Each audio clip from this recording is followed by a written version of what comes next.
우리 함께 인사하겠습니다. 잘 나오셨습니다. 잘 나오셨습니다. 성도님 얼굴만 봐도 힘이 납니다. 성도님 얼굴만 봐도 힘이 납니다. 사랑하고 축복합니다. 사랑하고 축복합니다. 감사합니다. 선교 기도회 32번째 시간입니다. 나의 지경은 어디까지인가? 나의 지경은 어디까지인가? 라는 제목으로 말씀의 은혜를 함께 나누겠습니다. 15분이라는 제목의 연극이 있습니다. 그 연극의 제목이 15분이라는 제목인데요. 장래가 유망한 30세의 청년이 박사학위 논문을 제출하여 놓고 그만 폐병에 들어서 죽게 되는 그 내용이 나와 있습니다. 15분이라고 하는 그 짧은 시간밖에 그에게는 남아있지 않게 된 거예요. 의사가 진찰을 해보니까 당신 곧 죽습니다. 15분 후에 죽습니다. 이렇게 이야기를 한 것이죠. 물론 이 연극이니까 이것은 이제 꾸며낸 일이겠죠. 그리고 이 연극은 15분보다도 더 긴 연극입니다. 15분이라고 하는 그 주제로 이 여러 가지 이제 이야기들을 이렇게 풀어나가고 있는데요.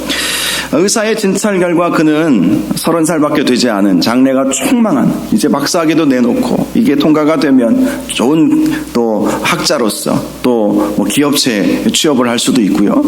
얼마든지 이제 앞길이 창창한 젊은이가 15분밖에 남지 않았다는 사형 선고를 받게 된 것입니다. 청년은 절망할 수밖에 없었죠. 그리고 가만히 어안이 벙벙해서 뭘 어떻게 해야 될지 모르면서 1분이 지나가 버리고 말았습니다. 그때 의사에게 물었습니다. 선생님 몇 분 남았습니까? 당신 이제 14분 남았습니다. 아 그래요 하면서 한숨을 푹푹 내쉽니다. 그동안 30년 동안 내가 앞으로 살아갈 인생을 설계하기 위해서 그토록 많이 노력하고 공부도 열심히 해보고 많은 것들을 해보았는데 이제 14분 남았다니 그러면서 시간이 또 흘러가죠. 선생님 몇 분 남았습니까? 이제 13분 남았습니다. 아이고 어쩌면 좋아요. 내 인생 이제 13분 있으면 나는 죽는데 너무 참 절망 가운데 빠지면서 또다시 그러면서 1분이 지나가 버린 거예요. 선생님 이제 얼마 남았죠? 이제 당신은 12분 남았습니다. 그때 우편 배달원이 그 청년에게 편지를 하나 가지고 왔습니다. 억만장자인 그의 삼촌이 죽었는데 후손이 없어요. 그래서 와서 재산을 상속하라. 이 상속하라는 그 편지가 법원으로부터 온 거예요. 당신 삼촌의 억만장자의 그 재산을 상속할 상속자다. 이제 그의 인생은 이제 9분, 10분밖에 남지 않았는데 그게 무슨 소용이 있겠습니까? 그 편지를 읽으면서 또 1분이 지나갔어요. 그때 그에게 또 한편의 편지가 도착을 했는데 대학에서 보낸 편지였습니다. 박사학위 논문 합격 통지서가 온 거예요. 기쁠 수가 없죠. 이제 자기 인생은 10분도 안 남았는데.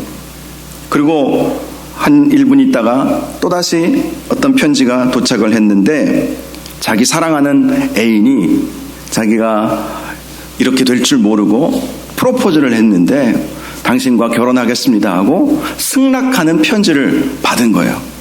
이제 그의 인생은 5분도 남겨놓고 있지 않은 상황이었는데 5분 전에 그가 인생에서 꿈꿨던 모든 일들이 다 이루어졌습니다. 다 이루어졌어요. 돈도 자기 것이 될 수 있었고 지식도 명예도 다 그의 손에 거머쥘 수 있게 되었던 거예요. 사랑하는 여인과 결혼도 할 수 있게 된 거예요. 그런데 그의 인생은 얼마 남았어요? 5분 남아 있었던 것입니다.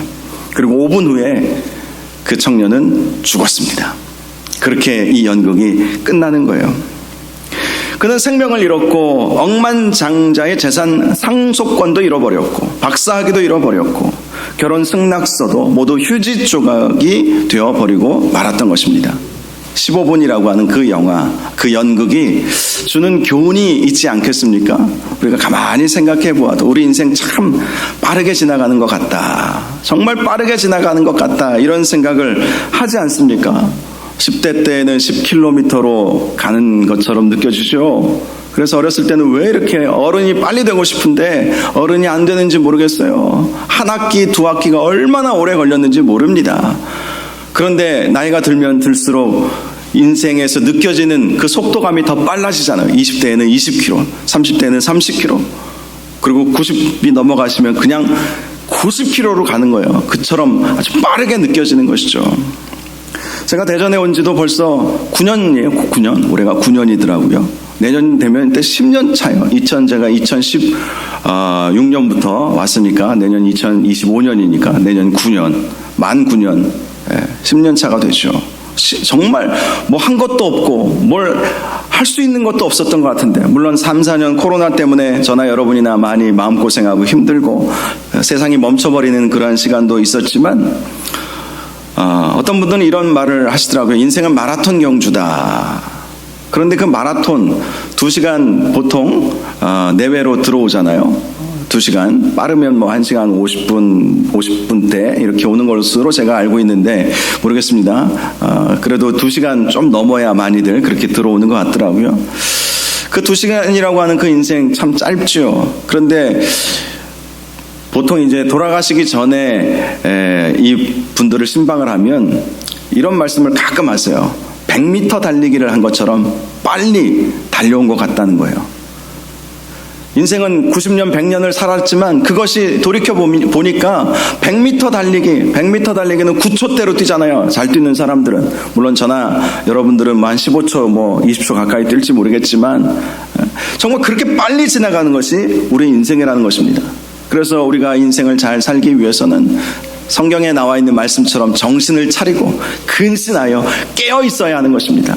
그렇지 아니하면 아무것도 해놓은 것도 없고 주님 나라에 가서 부끄러운 구원도 우리가 구원이겠지만 하나님 앞에 부끄러워서 어떻게 얼굴을 들겠습니까? 너 뭐 하다 왔냐? 글쎄요, 정신없이 살다 왔습니다.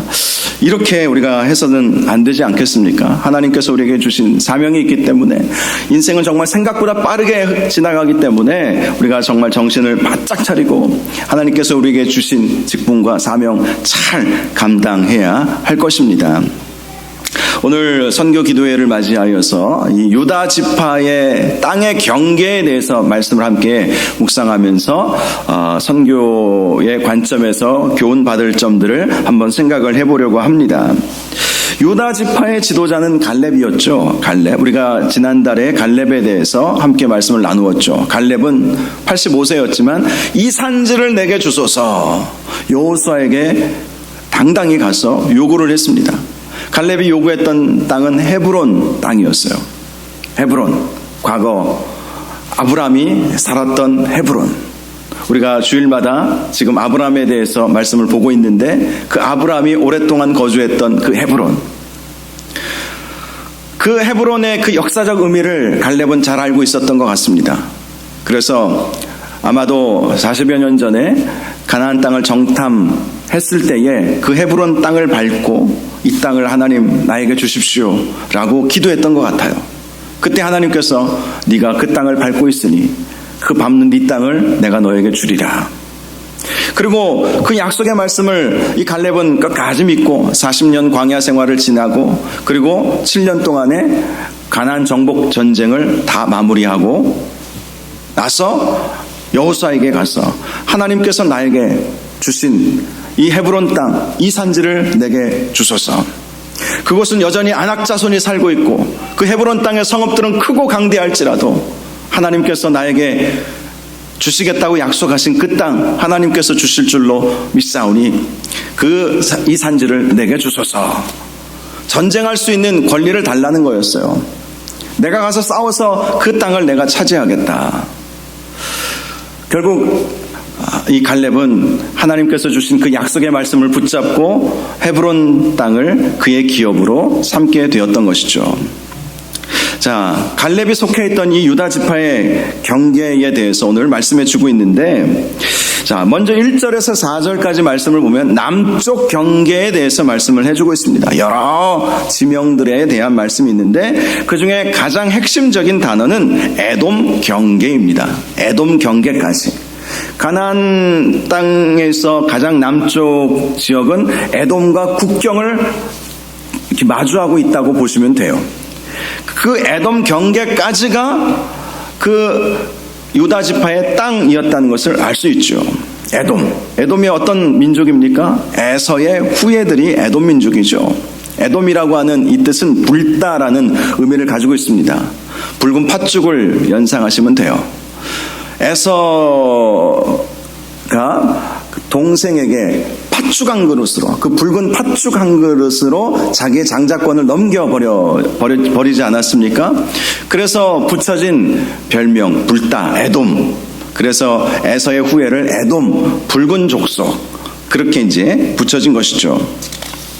자, 유다 지파는 남쪽으로는 에돔이 딱 경계였다는 거예요. 그곳을 넘어가지 않았다는 것입니다. 왜 에돔을 넘어가지 않았을까? 하나님께서 거기까지가 너희의 땅이라고 말씀하여 주셨기 때문에 그 땅을 침범하지 않았어요. 하나님은 가나안 땅을 이스라엘 족속에게 주시면서 에돔과 모압과 암몬과는 땅 문제로 다투지 말라고 그렇게 말씀을 해 주셨습니다. 왜냐하면 이들 나라는 형제 나라들이었기 때문이지요. 에돔은 에서의 후예이기 때문에 야곱의 후예로 이루어진 이스라엘과 에서의 후예로 이루어진 에돔은 정말 친밀한 형제 나라였던 것이죠. 그리고 모압과 암몬은 아브라함의 조카 롯에 의해서 만들어진 민족이었습니다. 그러니 형제 나라끼리는 하나님께서 싸우지 못하도록, 그 땅의 경계를 침범하지 아니하도록, 애굽에서 가나안 땅을 올라가는 가운데에서도 그 땅을 지날 때는 아무것도 피해를 끼치지 말고 조용히 올라가도록 그렇게 하나님께서 명령하셨던 곳이 바로 이 에돔과 모압과 암몬 땅이었습니다. 그리고 가나안 땅을 정복한 이후에도 에돔 사람들이 살고 있는 거기까지 그 이상 넘어가지 못하도록 하나님께서는 철저히 막아주셨다는 거예요.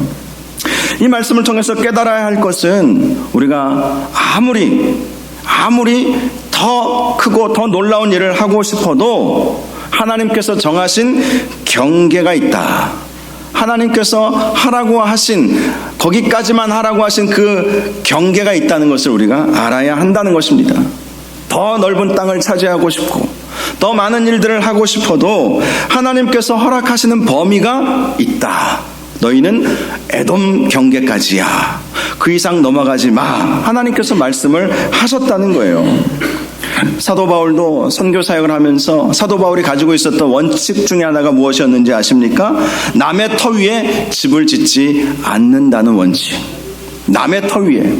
다른 사도들이 가서 복음을 전해서 교회를 세웠는데 사도 바울이 가서 너희들 좀 뭐가 부족해 이러면서 거기에 새롭게 뭔가를 만들어가는 일은 자기는 하지 않겠다라고 분명히 말을 했어요. 남의 터 위에 건축하는 일을 하지 않겠다. 사실 사도 바울이 세우지 않았던 교회들은 좀 뭔가 엉성한 교회들은 분명했습니다. 당시 어떻게 교회들이 세워졌냐면 오순절 성령 강림의 역사가 일어나고 그 오순절 성령 강림의 역사 때 그 마가 다락방에 모여 있었던 사람들이 각 나라 족속의 언어로 복음을 막 선포하지 않았습니까? 그들 중에 그 복음을 듣고 또 복음의 말씀을 들은 그들 중에 성령 받은 그들이 자기 고향에, 자기가 그때 이제 유월절, 오순절, 명절 때문에 온 사람들이었기 때문에 자기 고향에 들어가서 교회를 세우게 되는 그런 역사들이 일어났던 거예요. 어떻게 누가 세웠는지 모르게 교회들이 세워져 있는 곳들도 참 많이 있었습니다. 그런데도 사도 바울은 남의 터 위에 건축하지 않았어요. 사도 바울이 보기에 뭔가 좀 부족하고 엉성해 보이고 연약해 보이고 복음의 진리가 확실하지 않은 것 같이 보여도 거기 가서 주인 행세하지 않았다는 거예요. 내 경계는 거기까지다. 사도 바울이 그렇게 했던 것은 하나님께 맡긴 것이죠. 하나님께서 내가 가지 않아도 하나님께서 세우셨다면 하나님께서 하나님의 방법대로 더 아름답게 더 복되게 세워가실 것이다. 사도 바울은 그러한 마음을 가지고 있었기 때문에 남의 터 위에 자기는 교회를 세우지 않았다고 분명히 말씀했던 것입니다. 그렇게 함으로 사도 바울의 사역이 더 풍성해지고 많은 사람들에게 존경을 받고 그들이 어느 지역을 방문하면 다른 사람들이 다 환영을 해주는 거예요. 와서 주인 행세 안 하니까. 여러분, 사도 바울이 3차 선교 여행을 마치고 난 다음에 예루살렘으로 가는 그 길 가운데 사도 바울이 전에 선교했거나 사도 바울이 교회를 세운 곳을 방문하지 않고 그 길 가운데 형제들을 만난 기록들이 있어요. 예루살렘에 가기 전에 많은 형제들을 만났어요. 그 형제들은 성도들을 말하는 거예요. 그런데 사도 바울이 방문하는 곳곳마다 형제들이 환영을 해주는 거예요. 왜 환영을 해줬을까요? 부딪힘이 없었기 때문에 그런 것이죠. 사도 바울이 예를 들어서 어느 지역에 교회가 내가 안 세운 교회인데 교회가 있어요. 가만히 생각해 보니까 저기 좀 뭔가 부족한 것 같아서 내가 가서 새롭게 만들어 보리라. 결코 그는 그렇게 사역을 하지 않았다는 거예요. 남의 터 위에 건축하지 않았다. 하나님께서 유다 지파에게, 사실 유다 지파는 당시 가장 큰 지파였어요. 유다 지파와 에브라임 지파는 양대 지파였거든요. 아주 큰 지파였어요.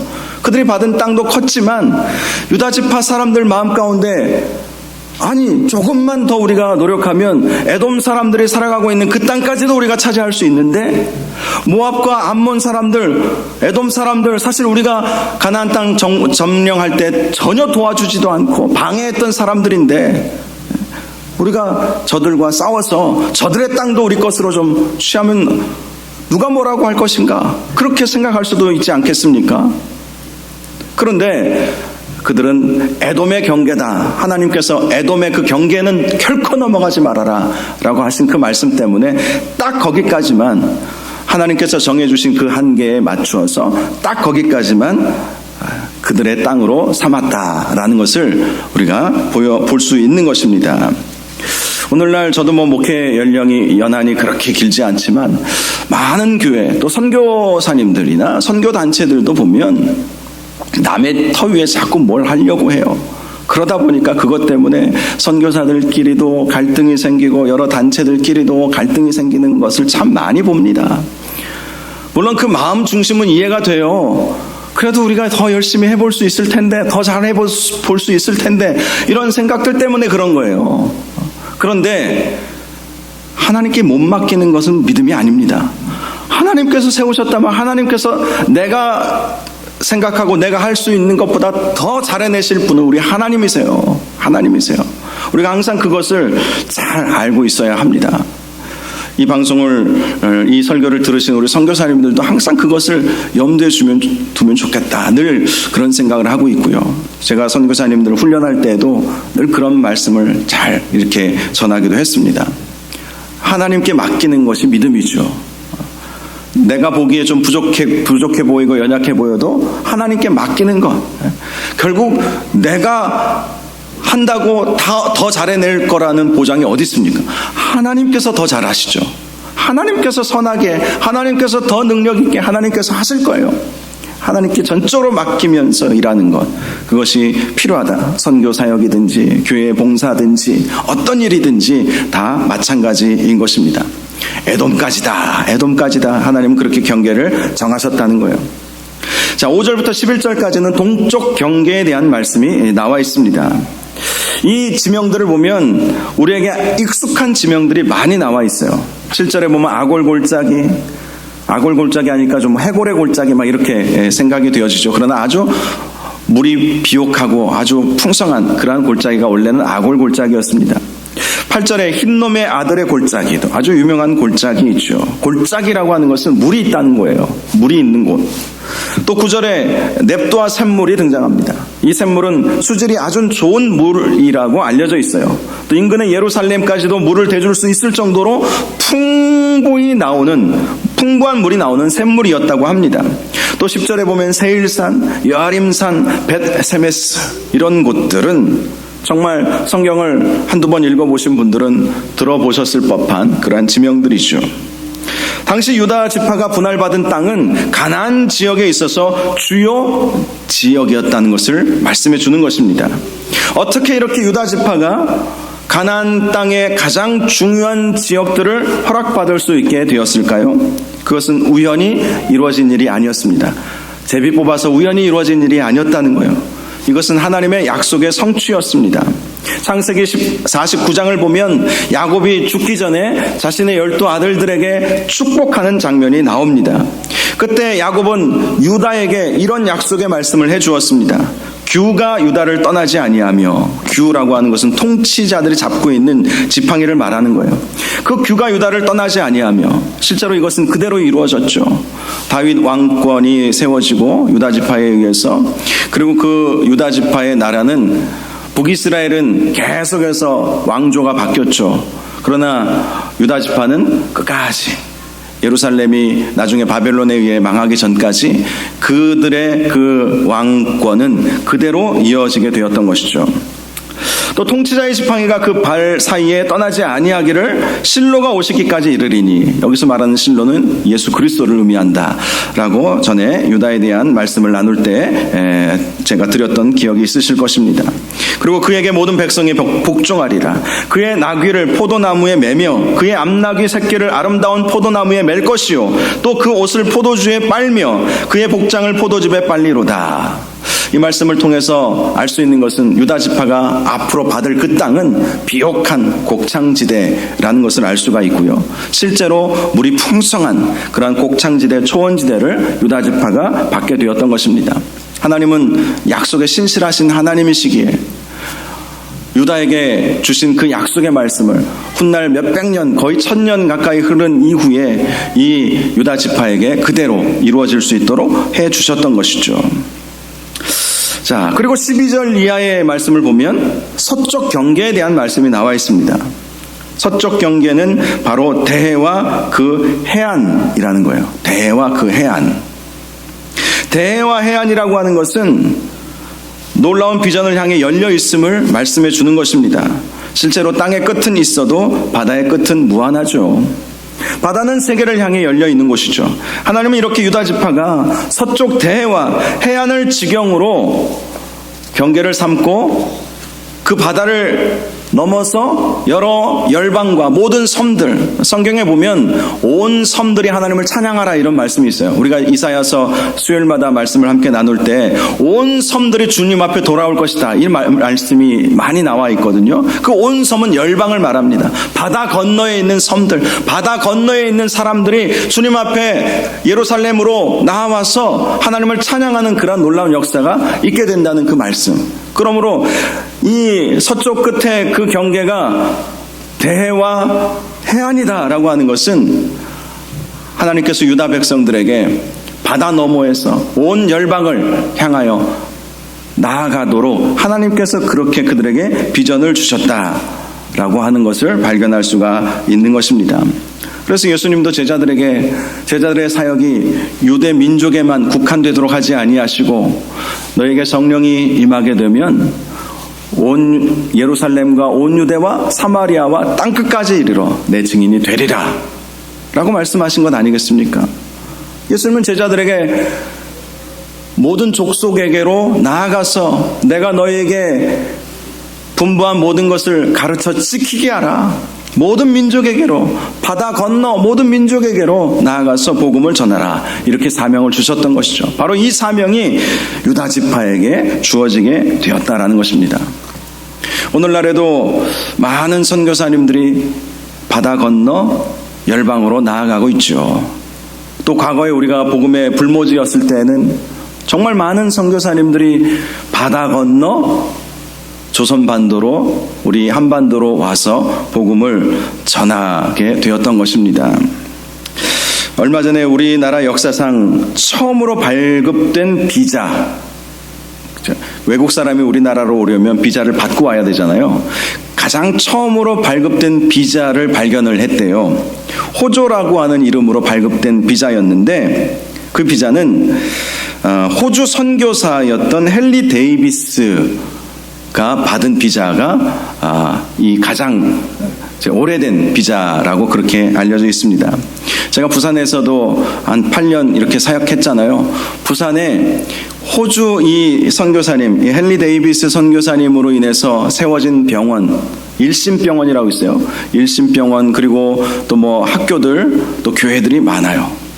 이 헨리 데이비스는 조선 왕실에서 발급해준 그 비자를 받아가지고 머나먼 호주에서 배 타고 바다 건너 오게 되었던 것이고, 그래서 부산 경남 지역에 많은 교회들을 세우게 되었던 것이죠.